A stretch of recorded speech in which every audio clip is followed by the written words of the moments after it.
अस्सलाम वालेकुम।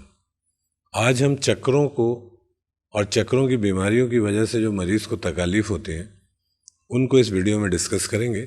मेरा नाम डॉक्टर तारिक ज़ाहिद ख़ान है। मैं सिविल हॉस्पिटल कराची में अपनी खिदमत सर अंजाम दे रहा हूँ। इसके अलावा मैं डाव मेडिकल कॉलेज में भी फैकल्टी मेंबर हूँ। चक्कर आने की यूँ तो कई वजूहात हैं, लेकिन इनमें सबसे ज़्यादा बड़ी वजह हमारे कान की बीमारियों की वजह से चक्कर आना है, जिसे हम आम अल्फाज में बेनाइन पोजिशनल वर्टिगो भी कहते हैं। जब किसी भी मरीज़ को चक्कर आते हैं तो उसकी समझ में नहीं आ रहा होता कि इसकी चक्कर आने की क्या वजह है, लेकिन ज़्यादातर केसेस में कान के अंदर के हिस्से में जो बीमारियां होती हैं उसकी वजह से हमें चक्कर आते हैं। अब हम ये देखते हैं कि ऐसी कौन कौन सी बीमारियां हैं जिनकी वजह से हमें चक्कर आ सकते हैं। सबसे पहले हम ये देखते हैं कि चक्कर आने की वजूहात क्या है। चक्कर आने की अहम वजह, जैसे कि मैंने अभी आपको बताया, कि कानों के अंदर के हिस्से में कुछ बीमारियां हैं जिनकी वजह से चक्कर आ सकते हैं। अब हम ये देखते हैं कि कानों के अंदर ऐसी कौन सी बीमारियां हैं जिसकी वजह से हमें चक्कर आ सकते हैं। दरअसल कान के अंदरूनी हिस्से में छोटे छोटे कैल्शियम के क्रिस्टल्स होते हैं। जब कोई मरीज़ अपना सर या गर्दन हिलाता है तो अंदर के कान में वो क्रिस्टल्स भी हिल जाते हैं और उनको अपनी जगह पे वापस आने में 15 मिनट लग सकते हैं। लिहाजा ये चक्कर यानी बेनाइन पोजिशनल वर्टिगो की वजह से जो चक्कर आते हैं ये 15 मिनट से ज़्यादा नहीं चलने चाहिए। अगर कान की किसी बीमारी में 15 मिनट से ज़्यादा चक्कर आ रहे हैं तो उसकी वजह मीनियर्स डिजीज़ या कान के अंदर के हिस्से में कोई इन्फेक्शन का भी हो जाना है, जिसे हम वेस्टिबुलर न्यूरोनाइटिस कहते हैं। तो ये तो हमने वो वजूहात डिस्कस की जिसमें कानों की बीमारियों की वजह से चक्कर आते हैं।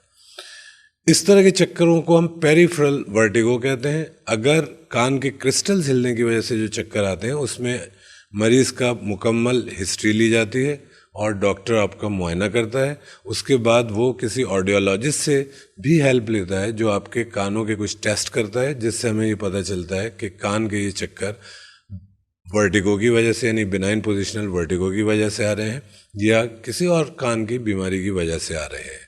इस तरह के मरीज़ों को कुछ दवाइयाँ दी जाती हैं। इसके अलावा उन्हें कुछ ऐसी एक्सरसाइज भी करने को बताई जाती हैं जिससे चक्कर आने में कमी हो जाती है। तो अभी हमने डिस्कस किया पेरिफेरल वर्टिगो। अब हम कान के अलावा जो चक्कर आते हैं, जिसमें दिमाग की बीमारियों की वजह से चक्कर आना, दिल की बीमारियों की वजह से चक्कर आना और दवाइयों के साइड इफ़ेक्ट्स की वजह से चक्कर आना। इसके अलावा एक और कंडीशन होती है जिसमें मरीज़ को सर हल्का महसूस होता है और चक्कर आते हैं, उसे हम वेस्टिबुलर मिग्रेन कहते हैं। वेस्टिबुलर मिग्रेन ज़्यादातर जवान लोगों में होता है और ऐसे लोगों में होता है जिनमें मिग्रेन की हिस्ट्री होती है। इस तरह के चक्करों में शोर और रोशनी से बहुत बुरा महसूस होता है और ये चक्कर बढ़ जाते हैं। लिहाजा आज की वीडियो का मकसद ये है कि जब आपको चक्कर आए तो आप कम से कम आपको ये अंदाज़ा हो कि ये चक्कर कान की वजह से आ रहे हैं या किसी और वजह से आ रहे हैं। कान की वजह से अगर चक्कर आएंगे तो उनको हम पेरिफेरल वर्टिगो कहेंगे और सेंट्रल डिजीनेस जो है उसमें दिमाग की बीमारियों की वजह से चक्कर आ सकते हैं, जिसमें फालिज का कोई अटैक हो जाए, मल्टीपल स्क्लेरोसिस हो जाए, पार्किंसंस की डिजीज़ हो जाए, तो उनमें भी चक्कर आते हैं। दिल की बीमारियों का जैसे मैंने कहा उनकी वजह से चक्कर आते हैं, जिनमें दिल का मरीज़ जब अचानक खड़ा होता है तो उसको एकदम से चक्कर आते हैं और उसकी वजह मैंने आपको बयान की कि दिमाग की तरफ दिल खून को बाकायदा पंप नहीं कर पा रहा होता। इसके अलावा एंग्जाइटी या घबराहट में चक्कर आ सकते हैं। बड़ी उम्र के लोगों में भी चक्कर आ सकते हैं। इसके अलावा अगर आप बहुत ज़्यादा देर तक धूप में रहें और आपको पसीना आए तो ये भी एक चक्कर आने की बहुत बड़ी वजह होती है। इसके अलावा और भी कुछ ऐसी वजूहात हैं जिसकी वजह से चक्कर आ सकते हैं, जिसमें कुछ दवाइयाँ यानी कब्ज़ ख़त्म करने की दवाइयाँ, एंटी डिप्रेसेंट्स, ट्रंकुलाइजर्स और ब्लड प्रेशर कम करने की दवाइयों की वजह से भी चक्कर आ सकते हैं।